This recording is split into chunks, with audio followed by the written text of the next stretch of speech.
마태복음 13장에는 천국의 비밀에 대한 농사 비유들이 나옵니다. 씨 뿌리는 비유, 겨자씨 비유, 가라지 비유입니다. 요즘식으로 말하면 게임 사업 비유, 메타버스 사업 비유, 포스코 사업 비유, 이런 식의 비유라고 생각하면 돼요. 농업이 많지 않으니까. 하나님께서 뿌리시는 말씀의 씨가 풍성하게 결실할 수 있는 좋은 땅이 필요하다는 것을 이 비유를 통해서 알 수가 있는 거예요.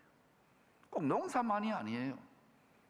여러분이 작은 가게를 하건 공부를 하건 삶의 땅의 열매를 좌우하는 것은 좋은 마음밭이라는 거예요. 사람의 마음이 하나님의 말씀에 어떻게 반응하느냐에 따라서 우리 삶의 열매, 땅의 열매가 좌우되는 것입니다. 이게 하나님의 농사법이에요. 이것을 믿기를 축원합니다. 이 하나님의 농사 원리를 농부 출신 아모스 선지자는 이렇게 예언했습니다. 같이 읽어볼까요? 시작. 주 여호와의 말씀이니라. 보라, 날이 이를지라 내가 기근을 땅에 보내리니 양식이 없어 주림이 아니며 물이 없어 가람이 아니요 여호와의 말씀을 듣지 못한 기근이라. 기근은 쉽게 말하면 경기가 안 좋아지고 경기 침체가 오고 먹고 사는 문제로 고통하게 된다는 거예요.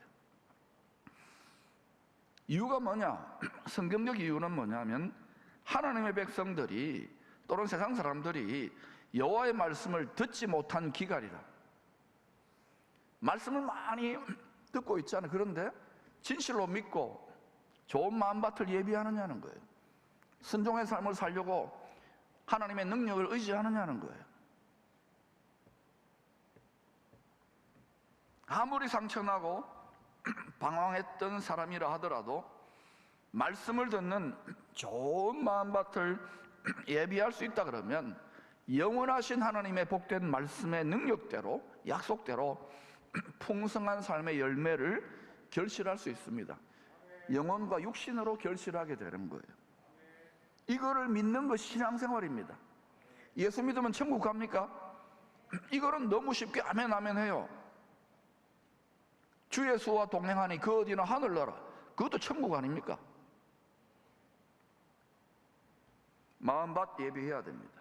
하나님께서 세상의 밭에서 사람 농사, 자식 농사, 구원 농사를 끝내는 마지막 대추수의 때가 있습니다.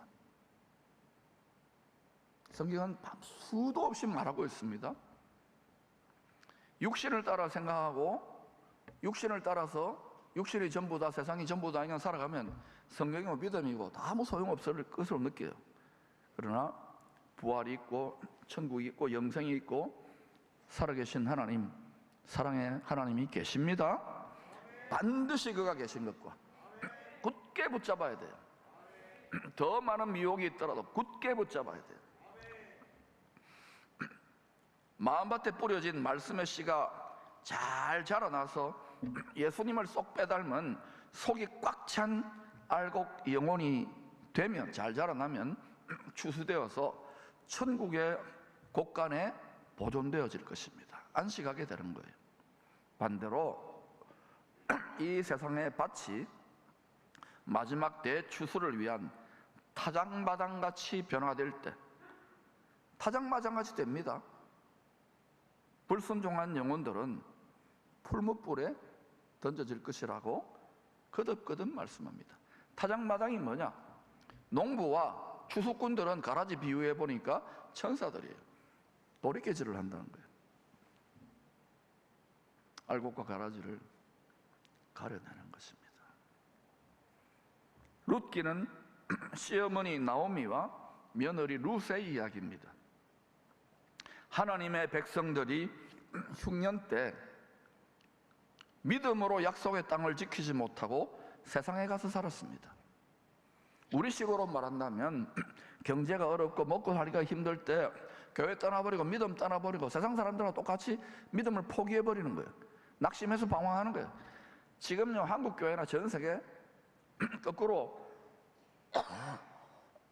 열심히 다가올 시대를 준비하며 그릇을 예비하는 분들이 있는가 하면은 눈앞의 현실에 좌절하고 낙심해서 믿음이 약하니까 그냥 또 핍박이도 좀 있고 이러면 다 시험 들어가지고 자빠지고 넘어지는 거예요.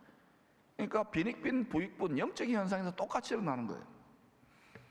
기쁨의 교회는 지난 수년 그럼에도 불구하고 연단되어져서 계속해서 앞으로 복된 시대를 열어갈 것입니다. 계속 훈련해 가야 돼요.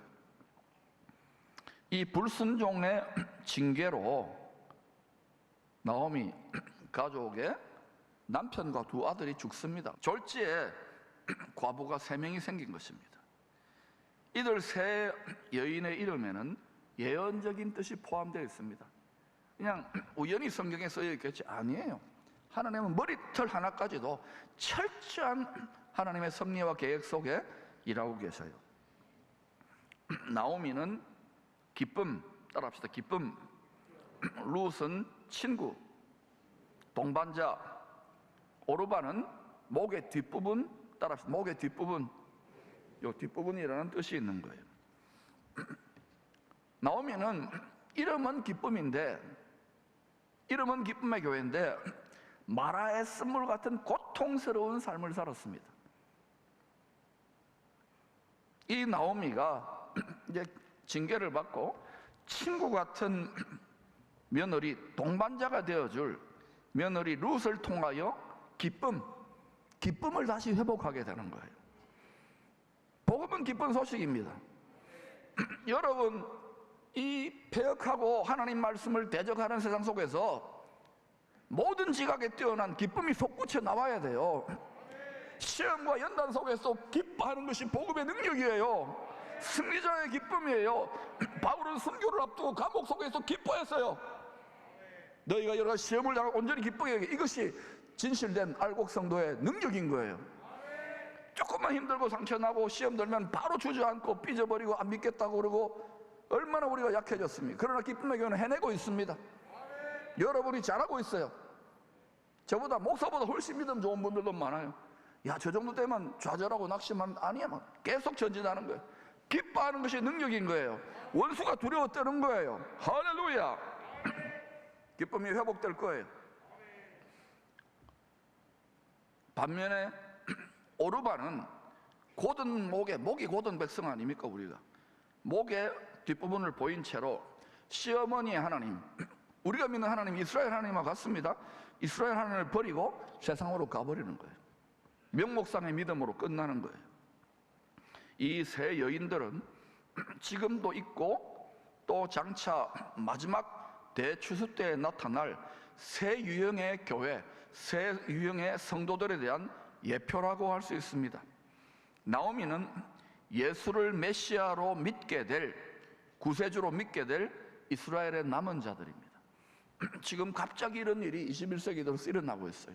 특별히 한국 선교사들이 이 일에 가장 앞장서서 지금 일하고 있는 놀라운 일들이 전개되고 있는 거예요. 점점 이때로 전환되고 있다는 것을 눈치채야 되는 거예요. 룻은 이스라엘의 남은 자들을 돕는 친구로서, 이스라엘에도요 자칭 유대인들, 온 세상을 이상하게 만드는 자들도 있습니다만 이스라엘 남은 자들을 돕는 친구로서, 동반자로서 추수의 사명을 끝까지 감당할 이방인 성도들이라고 할 수 있습니다. 오르바는 이 추수의 사명을 외면하고 그냥 이 세상이 좋다 그러고 그냥 명목상의 신앙으로 불순종하는 성도들의, 교회들의 모습이라고도 할 수 있습니다. 나오미와 룻은 이방 땅에서 고통할 때 하나님께서 자기 백성을 돌보시사, 하나님의 백성을 돌보시사 양식을 주셨다는 소식을 듣고 예수님이 태어날 베들레헴으로 돌아갑니다. 이 양식은 육적 양식과 영적 양식이 다 포함됩니다. 누구에게로 돌아갔던 것입니까? 베들레헴으로 돌아갔다는 것은 눈치를 채셔야 되겠죠. 자, 그런데 이 패턴이 야곱의 후손들이 자신들이 팔아넘긴 메시아, 특별히 이방인의 옷을 입고 있는 메시아, 예수님이 지금 현재 그렇잖아요. 메시아의 그림자인 요셉에게로 돌아갈 때도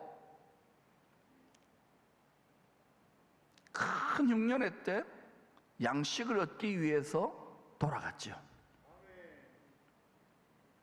성경은요,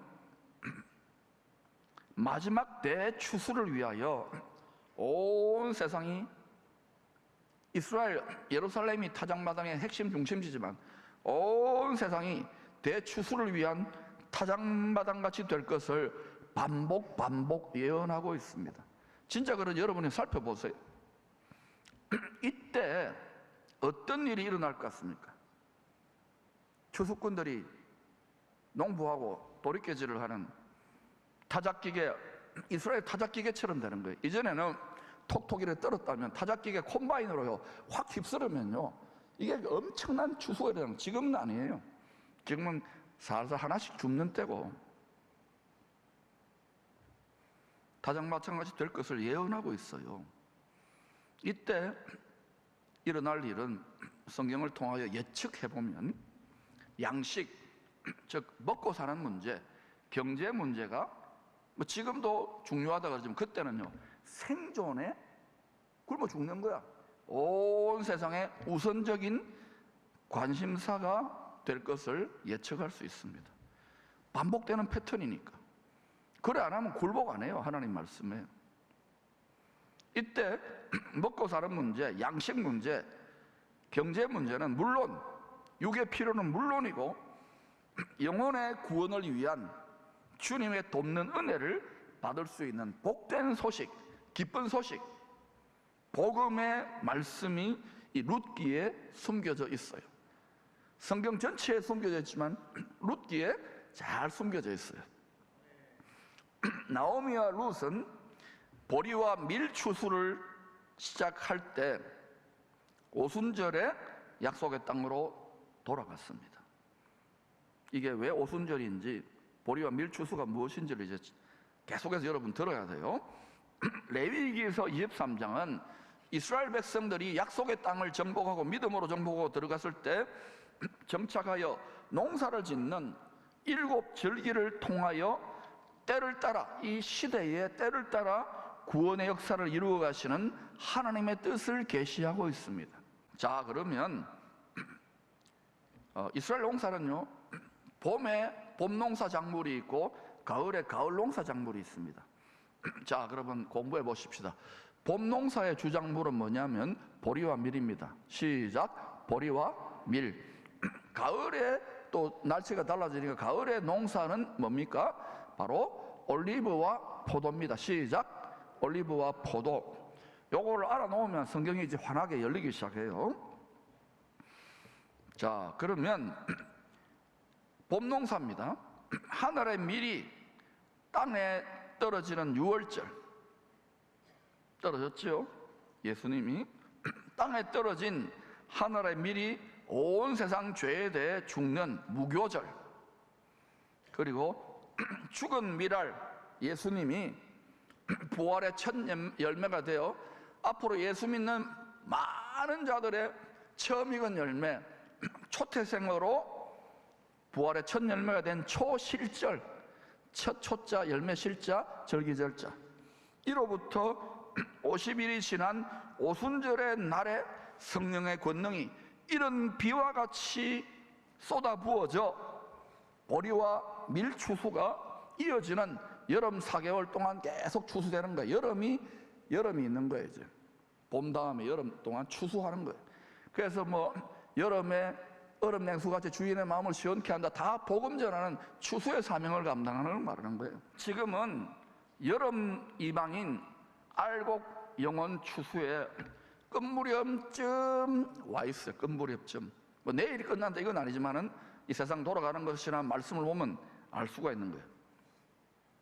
다시 말하면 여름에 이제 이방인 본격적인 추수가 서서히 마무리되어 갈 때쯤 해가지고는 이제 가을 추수로 가는 거예요.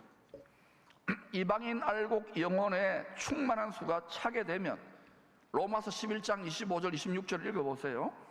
차게 되면 집중적으로 이제 세상의 밭 사방 모퉁이에, 이 레위기서를 보면은 이스라엘 백성들 농사 짓는 법을 모세를 통해 하나님이 말했어요. 세상의 밭 사방 모퉁이에 그동안 남겨두었던 흩어진 이스라엘의 남은 자들, 알곡 영혼들을 추수하는 가을 농사가 이방인 추수 마무리와 함께 이제 시작되는 거예요. 자, 이렇게 밭의 사방 모퉁이에 그동안 남겨둔 이스라엘의 남은 자들을 추수하는 가을 농사가 시작돼요. 이 가을절기 농사의 주작물은 아까 뭐랬어요? 포도와 올리브. 밀과 보리와 밀은 봄. 둘 다 포도와 올리브는 이스라엘을 상징하는 작물입니다. 가을 농사는 가을 농사가 이제 때가 되면 언제인지 모르지만 그렇게 200년, 1000년 이 뒤는 아닐 겁니다. 가을 농사는 나팔절로 시작합니다. 우리가 생각한 것보다 빨리 전개될 수 있어요. 이스라엘과 온 열방이 대추수를 위한 타작마당으로, 추수를 마무리기 위해 타작마당으로 변할 때가 다가오니 깊은 잠에서 깨어나 신랑 주님, 밭의 주인 주님 다시 오실 때까지 추수의 사명을 잘 감당하라고 각성의 나팔을 부는 절기입니다. 저는 지금 어때요? 여러분에게 아직 이 절기가 아직 안 왔지만 지금 잠에서 깨어나야 된다. 2000년 동안 이 말씀을 맡은 자들은 뭐예요? 목사들은 나팔을 부는 거예요. 사람 나팔을 부는 거예요. 때가 되면 하나님의 천사들이 나팔을 불어요. 대속죄일은, 나팔절 다음에 대속죄일은 뭐냐? 다시 오신 예수님. 이때 예수님 오시는 거예요.